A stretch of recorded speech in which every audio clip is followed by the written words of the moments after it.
Hello, thank you for joining in to our special discussion with State Superintendent Dr. Eric Mackey. We know with school starting back, a lot of you have questions, maybe some concerns, and Dr. Mackey is here to address all of those topics with us this afternoon. Dr. Mackey, thank you for being with us. Well, thanks for having me. I think it's really good to do something like this. Of course, you know, our first schools started over 2 weeks ago now down in Mobile, so we have about 100,000 students already in school, but most of our students will go back to school this week. Yeah, this is the really busy week. It is a busy time, but it's an exciting time as well. That's right. I've heard some teachers describe the first day of school almost like Christmas morning. What are those feelings for you as another school year begins? Well, and by the end of that day, I'm sure they feel like Christmas is over and everybody's tired. You know, it's always special to me. This is a really unique year, though, because this will be the first time since the fall of 2019 that we'll start all of our schools for in-person instruction on day one.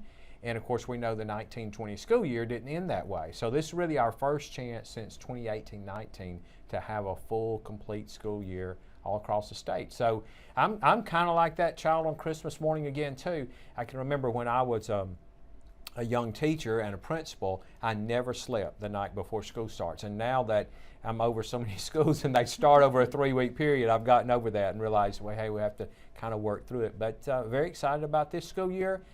I really have a lot of hope that this will be our, a really normal school year for our students across the state. The start of school is full of possibilities. You talked about it. Those children going into second grade this year. Yeah.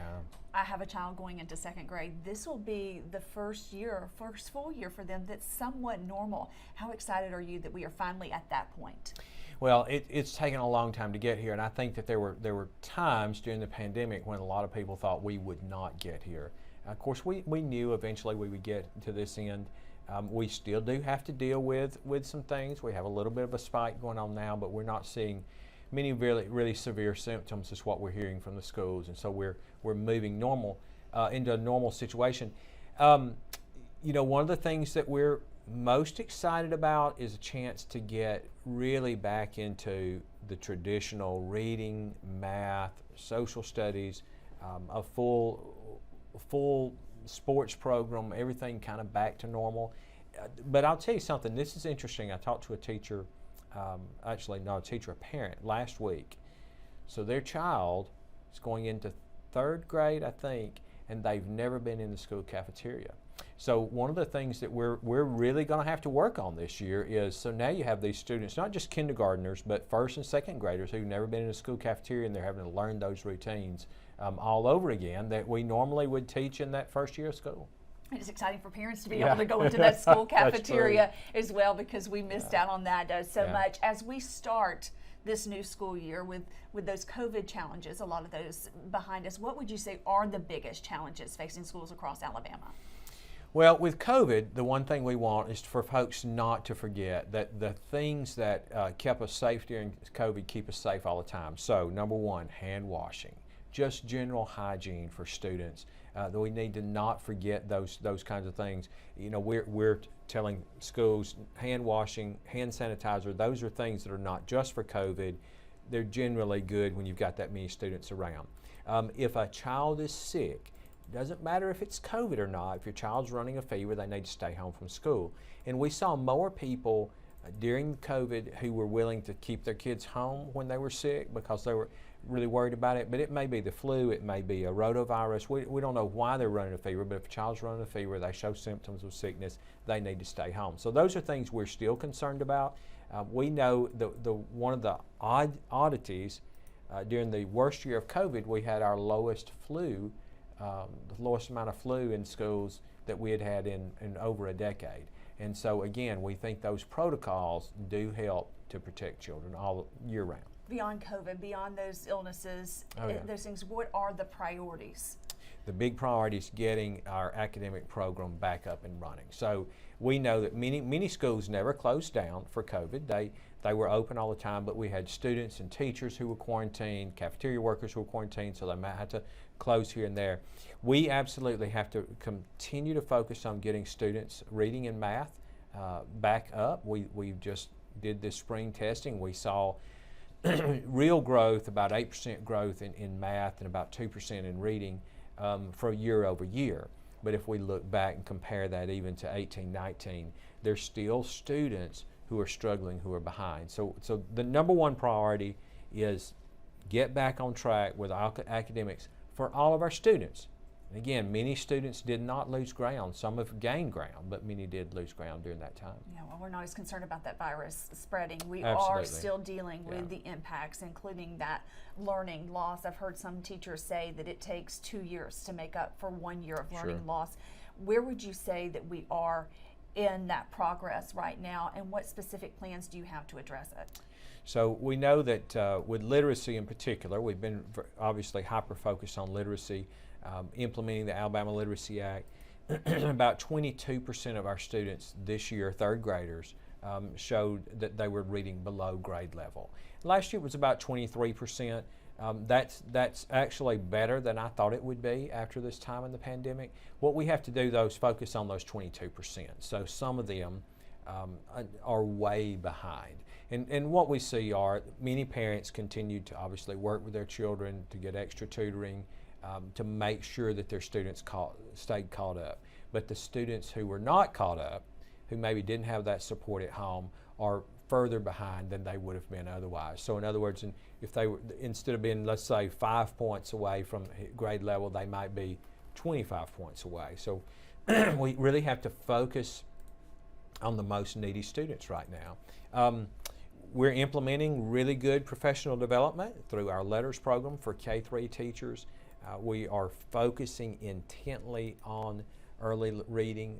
That's a product of the legislature coming in and saying we're going to give you a lot of money to hire reading coaches. And it really, even though I would not have liked to have the pandemic, it came at just the right time to have that extra support. And now this next year we'll be working on numeracy the same way. So numeracy is a couple of years behind literacy, but it'll be coming very soon. Yeah, Alabama ranks last in math and 46th in reading. You feel like the Numeracy Act and the Literacy Act are really going to help in those areas? No question, because it's about making sure that students are prepared for the kinds of questions excuse me, that are on the test. So numeracy is a great point. Our students are what we call computationally literate, which means you can give them a worksheet and they can do the worksheet. But that's not what the NAEP, the National Assessment of Educational Progress, it doesn't test computational skills. It tests can you set up a problem and then solve the problem. And so our teachers, we have excellent teachers across the state that want to do that good work, but they need that professional development in what exactly is the test asking and how do I help my students have the information so they can set up problems appropriately. Other states are a few years ahead of us on this, but we're going to get caught up and we're going to do it really fast. Let's talk about teachers now. There's a teacher shortage. We heard from some superintendents who said, I had open positions, you mentioned this too, and there were no applicants. We heard from a school system today that said our homerooms are covered, our core classes are covered, but we have other positions that are still open. What's being done to address that teacher shortage? Teacher shortage, and it's generally a work shortage, not just teachers. Now, fortunately, things are a lot better this year than they have been in the last 5 or 6 years. So we for the first time have heard from superintendents in some rural counties that say, I don't have any math, science teacher openings. I've filled all of my positions. Well, there are several things. One, the Teams contracts, which allow us to pay a lot more money, about $20,000 more for math and science teachers have helped. The changes in retirement and additional pay raises the legislature funded last year were able to give us the smallest number of retirees that we've had since 2014. So a lot of people decided not to retire this year. That was good for us. We've opened up some reciprocity with other states. We've offered what we're calling certificate amnesty. So teachers who voluntarily, not if their certificate was taken away, but if they voluntarily surrendered their certificate, and they can come back and get that certificate back now without having to go back to college or take a test. We had about 3,000 teachers take advantage of that this spring. So we're doing a lot of things that are helping bring teachers back, but we're seeing this still. Special education teachers, there's still a real shortage of special education teachers across the state. And in the rural parts, most of the rural counties, we're still seeing there's a shortage. They just can't find enough teachers to fill classrooms. In our urban areas, we found most classrooms have been filled. We do still have, in some places, shortages of bus drivers and cafeteria workers and support people too. And those are more difficult because a lot of that's just driven by the economy. There has been such a strong job market, we've lost people in those positions. Those are so important. Those Absolutely. cafeteria workers, those bus drivers who have one of the most important jobs to get children safely to and from schools. I want to go back to special education teachers and that shortage. What specifically are you doing to attract more people to special education? So one of the things we did this year is we started a new certificate called a temporary special ed certificate that would allow a person who does not yet have a special education degree to start teaching in the classroom. They have to have a strong mentor, they have to be supervised, and they have to be enrolled in a program that would lead towards special ed certification. That's allowed us to bring in some people who want to be special needs teachers, but they're not yet complete with the process. One of the things we've talked about and talked with legislators about is a possible special bonus for special education teachers, just to try to get people to move into that field. But it's really difficult. Those are, in many cases, they're really specialized positions. I don't know another way to say that. I mean, if you're working with, say, children with autism, children who have hearing impairment, children who have vision impairment, then it takes the right kind of person who really has the patience, the skills, and obviously the training to deal with those special situations. So we'll have to keep working on it, but we really need a lot more teachers out there who work with special needs children. We're also hearing that it is difficult for superintendents, for principals in rural areas to attract those teachers when they don't have the amenities that you have in bigger areas. But those children in those rural areas deserve a great teacher just like the ones in the urban areas. Absolutely. Well, so if you're in a rural area, housing has been a real issue for us. Transportation's been a real issue. So one of the things we see in rural counties is, let's say they hire a teacher right out of college, and they teach there for a year or 2 years, and then they get an opportunity to work in Birmingham, Montgomery, Tuscaloosa, someplace that's closer to home, because there are no places for them to live in the rural counties, so they're driving 45 minutes each way. And by just getting a job in a place like Tuscaloosa, now all of a sudden I don't have to drive. It's really a pay raise because I'm not putting the wear and tear and the mileage and gasoline on my car.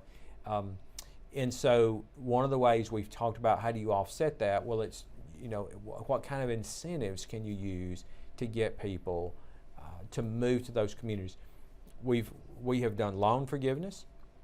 So if people are teaching in hard to staff schools, they can get loan forgiveness. We have been able to do some special bonuses, and it's worked, it's helped, but it has not fully alleviated the problem of getting teachers to move to the rural communities. With this teacher shortage, are you concerned about class size at all? Oh yeah, we're very concerned about it. Again, it depends on where you are in the state. So there are places where they have all their classes covered. I think you said I'm glad you talked to somebody who said we got all our core classes covered. We still have some other issues. But we know that in the early grades we need to have, ideally, cross my fingers there, about 18 to 20, 22 students in a classroom. Obviously, even smaller is nice. And then for the middle grades, we try to focus in about 25 to 30. And then in high school, it kind of depends on the specialty area of how many students there are. But we do have places, especially in elementary schools, if they can't find enough, they may have 25 to 30 kids in a K-3 classroom. And that's really too many. My heart goes out for those folks. They're doing the best they can in the situation they have, but they cannot give that particular individual focus to each child if they've got a big class like that. And that's another issue when you're trying to make up for that learning loss that you talked about, to giving that attention to those children. And it is concerning. You have parents who are concerned about filling those positions that are open right now for those teachers. Who is going to fill those positions? Because you don't want to just go out and get a body to fill those. It takes a special person to be a teacher. So what are you doing to make sure that child's getting the teacher they deserve? So one of the things with lowering class sizes we're experimenting on, something we already know works. In pre-K, we put a teacher and an auxiliary teacher, or a well-trained teacher assistant in the classroom. And so then you have just one certified teacher, but you have another adult in the classroom. The legislature this year gave us about $5 million to do some experimentation and see how that would work in grades K-3. We've identified about 15 schools across the state that are going to get some extra money to look at hiring auxiliary teachers. As far as hiring the lead teacher, or that head teacher, it's all these things again that we're doing are working, and in many cases they've alleviated the shortage. But we've got to continue to work on getting people into those rural areas. The long-term fix is this. We have to have more people 18 and 19 years old going to college who see teaching as the kind of profession where they want to be. And I think back when I entered college, 18 years old, I knew I wanted to be a teacher. I never changed my major, which I know is not normal. Most people change their major multiple times. But that's what I wanted to do. And still to today, I don't regret being a teacher. But, just the numbers don't lie. We have many fewer 18 and 19-year-olds. So how do we make it more attractive for them to come into teaching? And that's, again, we're dealing with that, working with that with our legislators, better pay raises, better retirement plan, maintaining strong health insurance, things that make teachers and parents say, hey, you ought to consider being a teacher. And then looking at the classroom experience.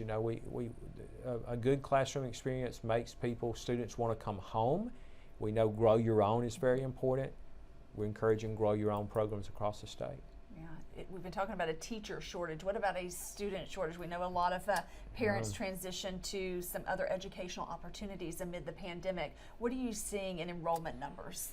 We'll see what the enrollment looks like this fall. Enrollment last year did come back greatly. We had about an increase of several thousand from in the fall of I get my year straight, in fall of 21 over the fall of, in the fall of 22, we're 22 now. Fall of 21 over what we had lost the year before, we had a pretty good increase. We saw that almost all the students who went to homeschool have come back now. Now there are some homeschoolers, and there will always be some homeschoolers, but the folks that withdrew and said we're going to do homeschool, most of them now have come back. We have some students that went to private schools, they met new friends, they fell in love with those things, they've not come back. But most of the students who went to private schools have come back to the public education system. And we're kind of back on the trajectory we're on. Long term, we have an issue there, though, because the whole country is becoming older. We have fewer youth. And we're seeing the same thing in Alabama. There just are fewer young people, public school, private school, and homeschool. There are just fewer young people than there were even 20 years ago. Your safety is always a priority. It has become an even bigger topic of conversation with the recent mass shooting in Uvalde, Texas. What steps are being done to protect our children in schools? What are schools required to do to keep our kids safe? Yeah, very good question. We, of course, we're all still living through that tragedy in Uvalde, looking at what happened, learning from that. And we know we've learned a lot from the report that came out this summer. One is that police have to confront an assailant on a campus quickly, immediately, and with overwhelming force. And in our conversations with state police here, we know that's the training. That is the training that ALEA uses, that when there's an assailant, we address that person quickly with overwhelming force, no sitting around and waiting. So we feel good about that. For the schools themselves, reminding people that the procedures that were good that we put in place in 2018 are still the best procedures today.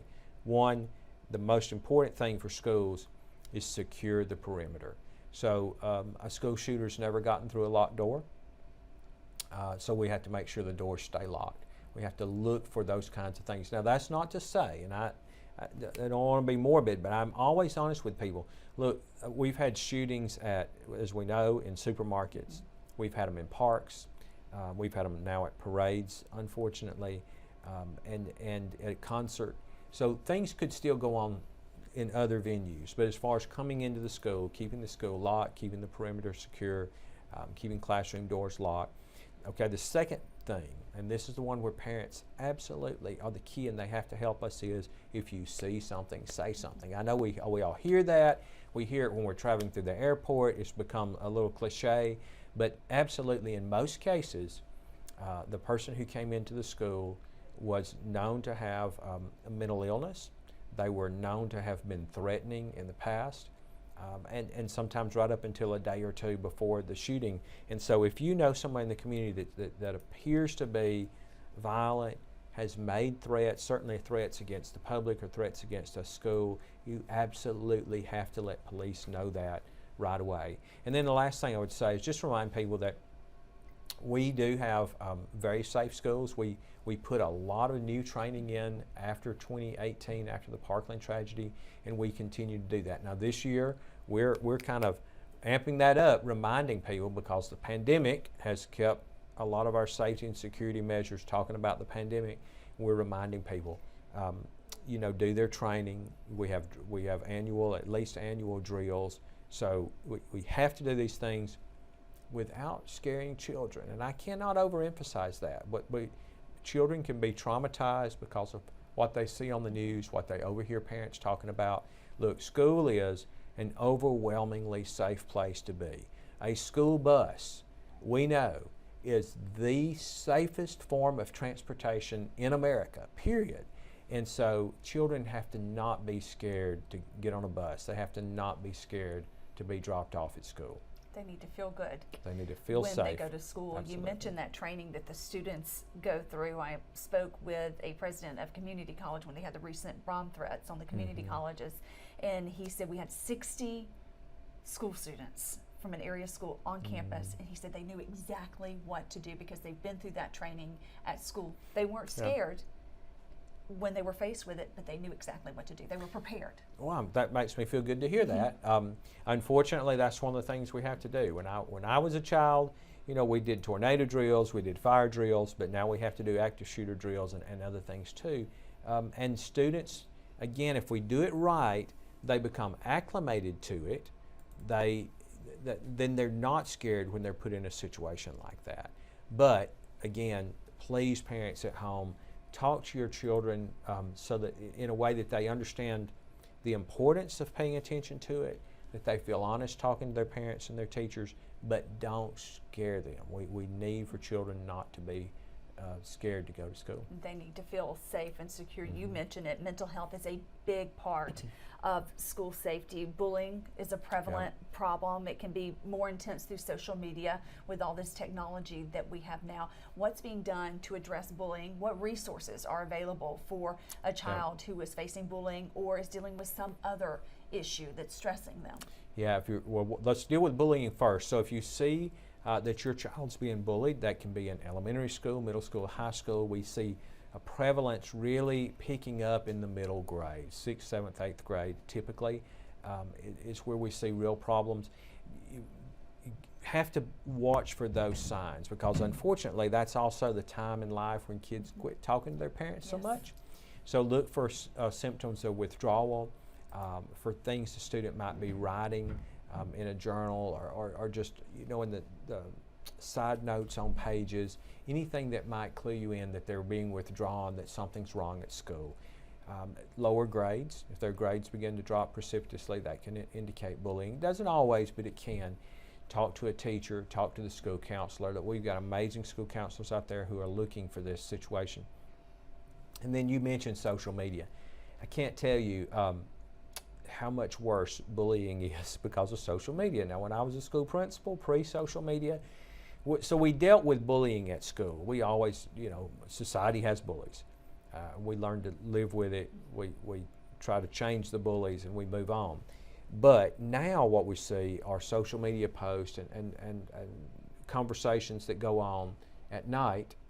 So the school principal's not even aware. The teachers are not aware. And then that carries over into the school day. The kids can't escape it because it's around nonstop, the clock. Right? It's nonstop. And again, many parents don't see their children's post or the post of other children. So this can escalate. The other thing social media has done is it's allowed a platform for piling on, if you will. Again, for folks who are parents, grandparents, and out there, and you're thinking, we all know the term piling on. So in the old days, you might be on the playground, and a child gets into a scuffle, and other children pile on. The difference was you can watch that. The teacher can watch it, they can intervene, they can break that up pretty quickly. This piling on social media can go on. We've now seen some cases that have gone on for days and weeks, and it's hidden from the adults. So again, we have to look for the symptoms, and then once we find the symptoms, dig deeper. And I just hope that people will talk to their children. Unfortunately, in the last few years, we've had a few cases, not many, that rose to the level that law enforcement had to get involved, because it was absolutely very difficult. And we have had, again, fortunately not many, but almost every year, I'm going to say every year for the last 4 or 5, we've had a child take his or her life by suicide because it turns out of some bullying or abuse that was going on. And you know, one child's life lost is one too many. So if you see those symptoms, we have to get involved early on and intervene. And the school counselors are great. They really are a great resource. Really are. Yeah. With gas prices going up, the price of everything is Price really of going everything, up. yes. You know, groceries. It's getting expensive to feed our kids. There may be some children who come to school hungry, and they may not qualify for that free and reduced lunch. What's being done to make sure that every child is fed? Is there a push from the state to get the federal government to reconsider providing that free meal, that free snack every day for every child?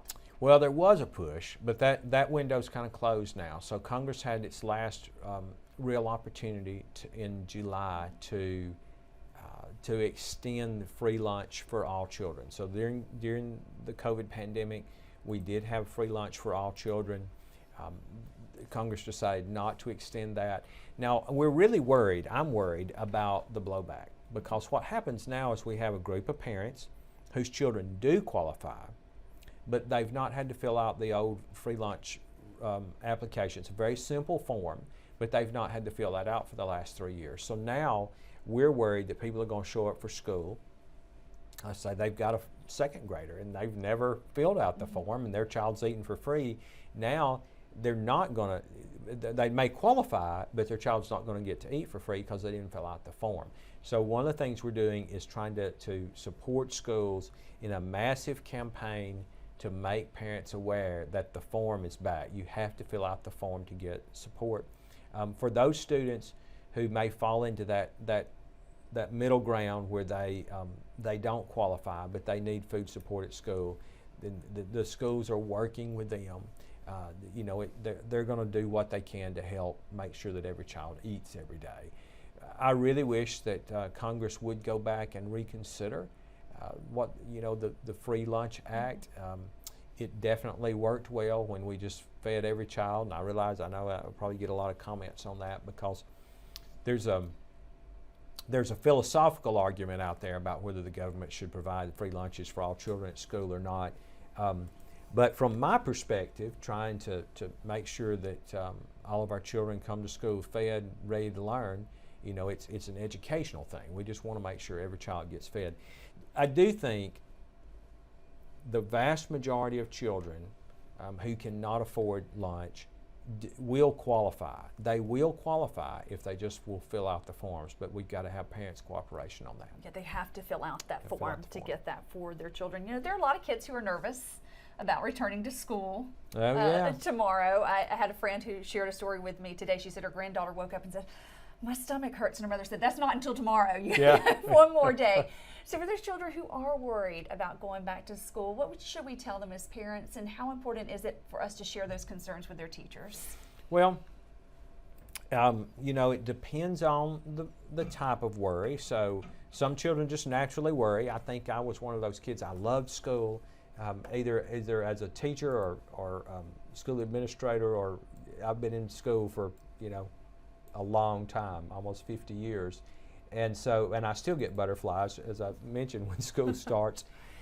So you have that normal butterflies. Most of that's going to go away after the first week or two. However, if you see a child if you have a child who's abnormally anxious about school, if it lasts for 2 or 3 days, that again could be a sign something's wrong. A sign there's bullying, could be. Could also be that they feel lost. But these are the children we particularly are anxious about.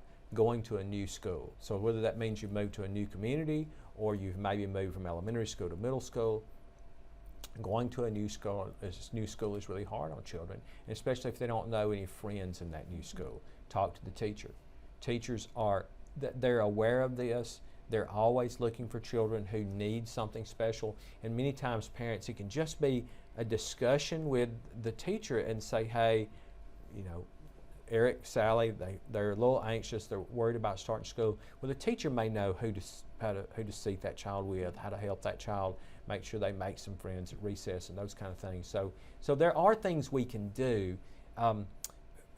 Your teacher's your best friend on that. I promise you that. And then another thing we tell people, and this is too late for this, but I'm going to say it anyway, try to make connections in the summer. One of the real problems that we make as parents is you know, a lot of times when people move, they move and with the thought that, oh, we're going to be ready for the first day of school. Well, what we know now is if you can get kids involved in a church program, if you can get them in a YMCA, anything where they meet at least a few children they're going to go to school with in the summer. So if you've missed that opportunity, be thinking about, well, what are some things we can do on the weekend? Is it a church program? Is it a weekend cheer program? Is it youth football? Is there something going on that we can introduce? Girl Scouts, yeah, absolutely. Anything that helps them make connections outside of school, especially if you can be in the same community where they go to school. How important is it for us as parents to set the tone for the day? You know, we're rushing around in the morning. That can be a nerve-wracking time for us.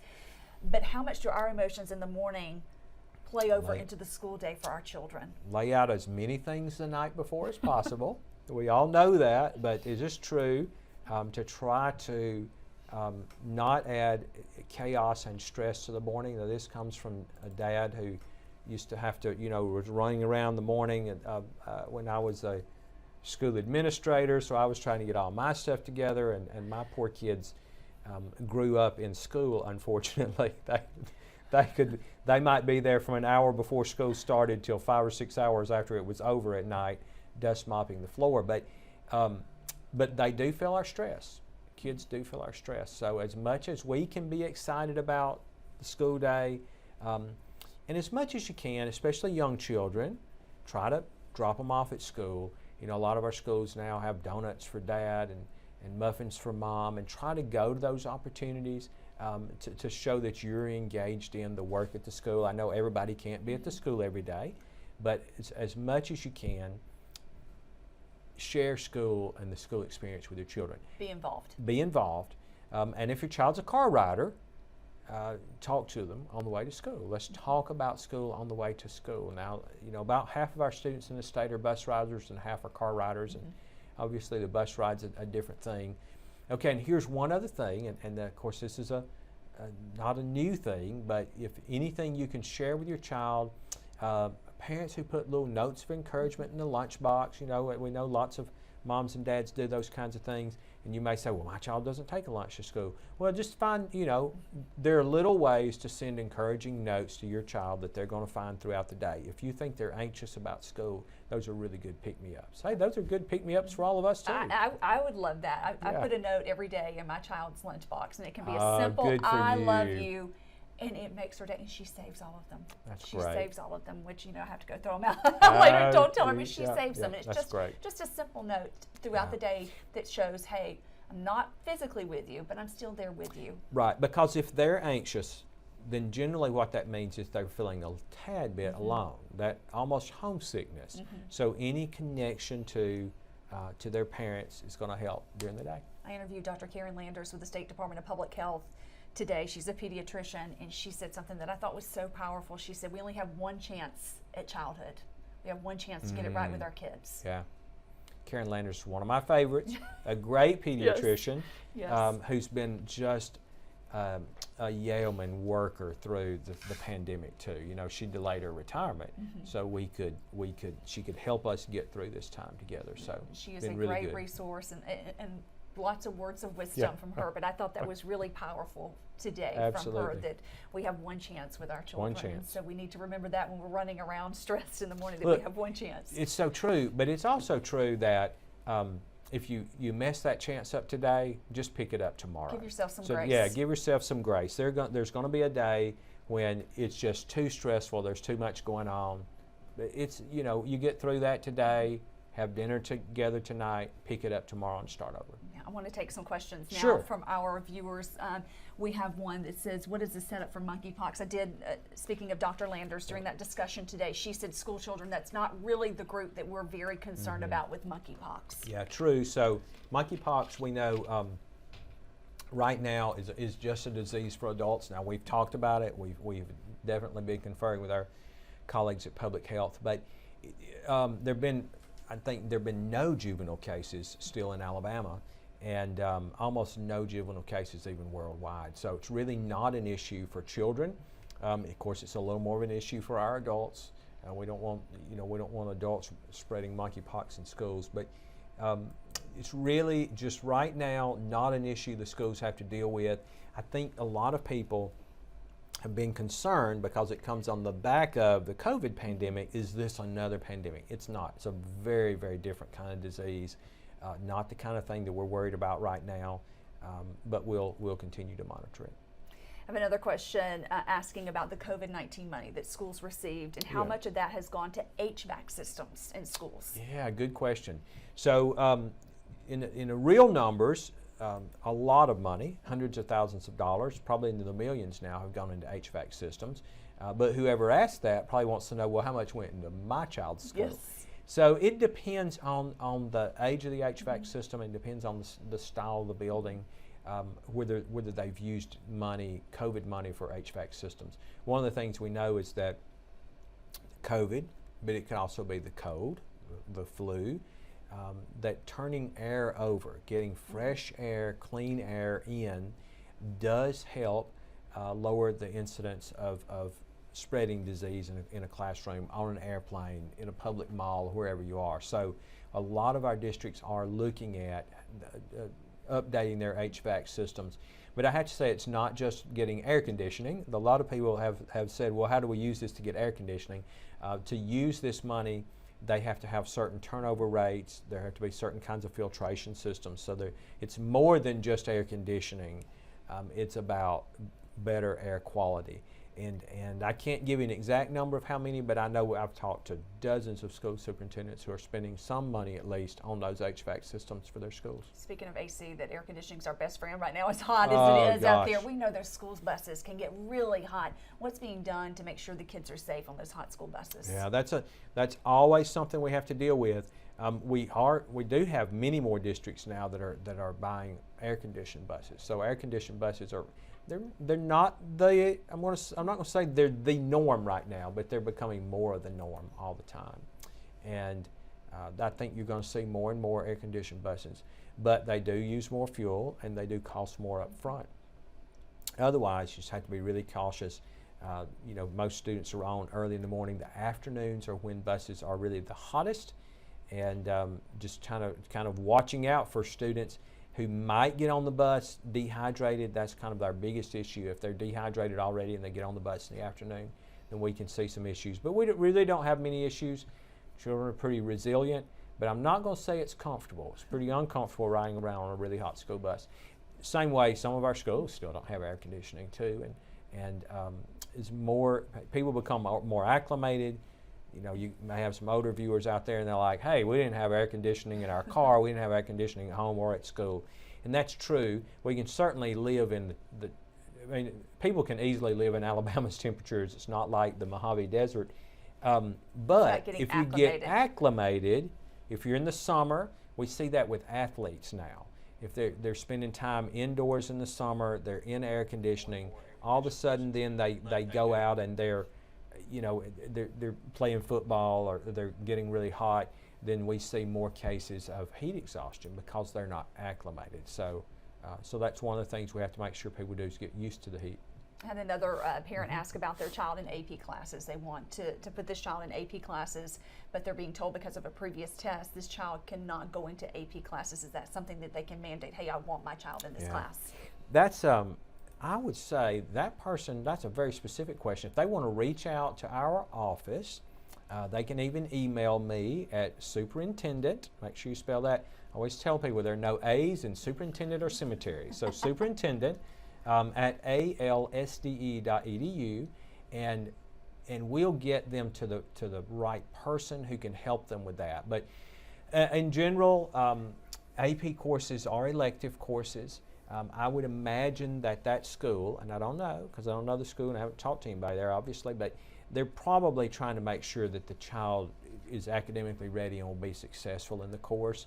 But we need to look at what the course is. Is it an AP English course, or is it an AP chemistry course, or an AP art history course? There are lots of different AP courses out there. I can tell you, I taught chemistry and physics, and I'd be really worried about a child coming into a high-level class like that didn't have the proper background, so they might need another year of science or math. But if they'll email superintendent@alsde.edu, we'll get it to the right person, give us some contact information, and get somebody to help you with that.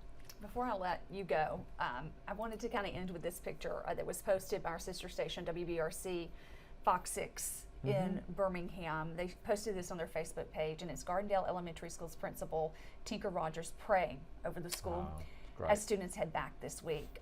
This is a powerful photo. She's not alone. A lot of principals, a lot of teachers do this. What do you want to say about our teachers who care so much about their children who walk into their classrooms? Well, we all want that attitude, and that's a beautiful, beautiful picture. I have certainly been on my knees in prayer for our schools this past weekend. And it's a prayer for peace and safety, obviously, but also a prayer for persistence, that the teachers who've worked so hard, and others, teachers, cafeteria workers again, bus drivers, principals who've worked so hard to get us to this point, will have that energy and gusto to get us through another year. And certainly we all pray over the peace and safety of our children. That is a beautiful picture. Whether you're at school doing that, or just at home, or at the altar at church, I would ask all of our parents to lift up a word of prayer, whatever your faith may be, for our teachers and students, because I have a lot of hope about this school year. I'm telling you, I'm more positive about this school year than I have been in a very long time. Alabama has done all the right things. The Literacy Act, the Numeracy Act we talked about. Our legislature has said we are going to invest the money that our schools need to move our students to the top. And we're headed the right direction. But it's easy to get off that path. It's really hard work. That means people have to come to work from my level here to those bus drivers every day, recommitted to making sure every child has every chance to be successful every day. And we're off to a good school year. Let's keep it up that way. That's what's great about a new school year. It's just full of possibilities. That's right. And that's a beautiful picture, and we are so thankful for Principal Rogers and all of our educators, our teachers out there. I'm going to give a special shout out to my mom, who's starting year 47 in the public school system. So we know it takes special people. You are dedicated. We know you care about every student in every school across the state of Alabama. You came in to do this conversation with us, and we really appreciate it. Glad to do it. Yes. Thank you for watching. If you want to go back and watch this again, you can see it on WSFA.com later tonight. Have a great evening.